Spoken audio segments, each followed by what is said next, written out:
knife system different than most FMA people's knife system? Why is your self-defense for knives different than most people's self-defense for knives? Well, simply put, my knife system is based on two knives, double knife. More specifically, it's based on two large knives or swords. Okay, so with that as the starting point, it's going to look different. It's going to look different for a few reasons.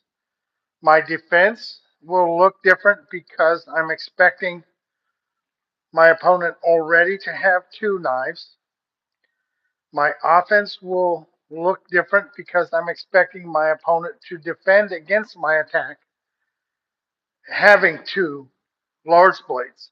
So that's where I start, and we can scale it back and now go one knife against one knife, or that person with the knife and me being empty handed. I don't really have to go that my opponent is empty handed and I have a blade. I don't have to think about that because if I can defeat my opponent who has two large knives, then I can easily handle somebody who is not armed. But I will not treat an unarmed person differently than I will treat an armed person because I watch these guys. There's a guy um, has his own channel, really, really good at drawing blades, bro. And so now you're going to go, okay, I've got my knife. I'm going to attack like this.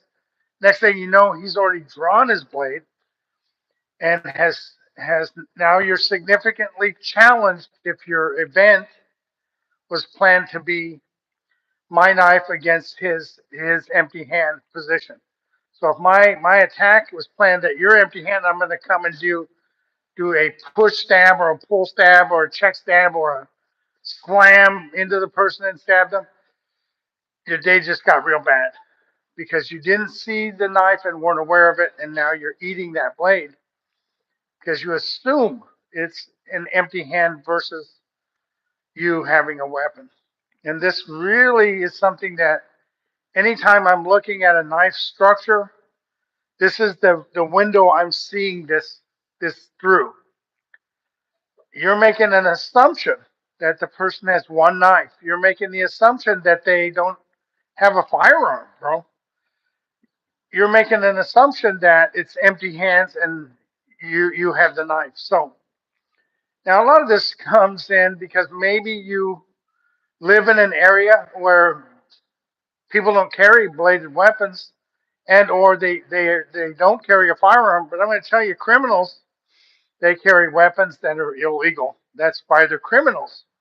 Most of the time you see a guy who's right shot by police for not turning on his turn signal, but he's got a sheet like that. Illegal possession of a firearm, illegal possession of a bladed weapon, assault with intent to kill, assault and battery, aggravated assault. You're gonna see this guy's got a list. Now that's the guy I I want to practice to defend. I know he isn't a trained two blade system guy, but I understand that if I can deal with the two blade, then I don't have to worry about, oh shoot, he's left handed, or oh shoot, there's another knife, or oh shoot, he has a firearm. So start with that. When you start with that, and then you scale that back, your training is going to look a little bit simplistic. It's going to be pretty effective on its face. There's going to be less kind of uh, beautification of the art because it's not tolerable in that situation. Whatever you do has to be consistently executed and consistently ingrained into your function. For instance, if I attack this mannequin here, we call Bob. Uh, I don't want to go right in here. right into his face. I can't do that because he has a blade in each arm. So what I have to do is account for each arm, where he might put it on my initial attack, and then where I'm going to end up when I make final contact. Because if I'm making contact here to here, he's making contact with me. And I don't know what you say, oh, he doesn't have a knife. Well, this guy's got no arms. So no, he doesn't have anything. But the person you're dealing with is going to have his own arms, right? He might even have a buddy standing next to him. So in the structure I teach is going to include this thought process. And so this book that I'm working on, been working on for, it's really detailed in the psychology of how to play that out. Because ultimately, this is a very unforgiving art. The art of the blades, very unforgiving. One bleeds and one. I don't, you know, I don't subscribe to that mentality. On my job, I carry a firearm.